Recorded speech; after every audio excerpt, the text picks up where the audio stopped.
Il est l'actuel président de la Fédération congolaise de basketball sur fauteuil et l'actuel manager de l'équipe de basketball OGKS. Gégé Kizou Banata est notre invité du jour.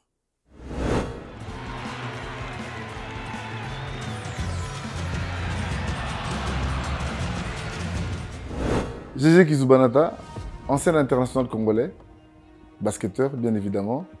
Aujourd'hui, président de la Fédération congolaise de basketball, je commence par ça. Président de la zone 3, comprend 9 pays, au niveau du basketball sur fauteuil, toujours. Manager de l'équipe OGKS. L'homme se porte à merveille.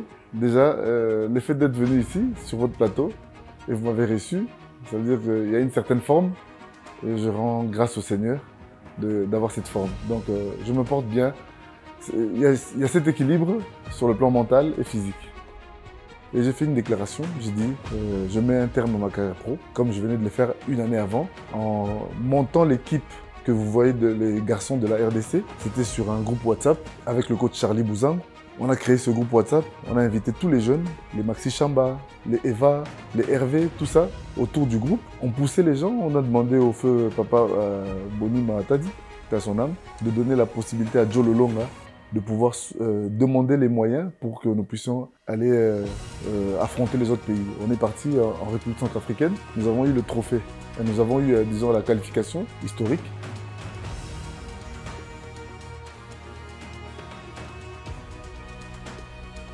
Très bonne expérience. D'abord, je remercie le président du club, le président Toussaint, qui m'avait donné cette opportunité. Je me rappelle, c'était à Beaumarchais.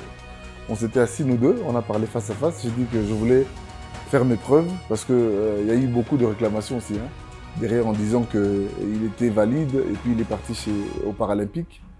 Et puis, on ne voit pas son apport de ce côté. Alors, je me suis dit, bon, je ramène cette touche qu'on pensait qui était seulement de l'autre côté, au niveau des valides. Quand je dis valide, je pense que vous comprenez. Alors, l'expérience avec Atari, en venant de trouver l'équipe qui était au niveau, que les gens savent, remonter et gagner des équipes telles que 2 années, là, je viens de voir, je félicite aussi les filles, en passant, et les responsables ainsi que les staffs techniques pour la victoire encore contre CNSS, c'est la victoire de l'année passée. On devait normalement travailler pour que ça soit mieux cette année, pour que ça soit pas seulement une victoire, que ça soit peut-être ça aille jusqu'à la fin et que Atari sorte champion. Donc ça sera un plaisir pour moi parce que comme vous savez, quand vous développez certaines choses et vous suivez de loin, il y a un petit goût. Alors, donc moi, c'est une très belle expérience. On est parti à la Coupe du Congo, on était 3e à Goma. Ici aussi, on était 3e, derrière Makomeno et CNSS.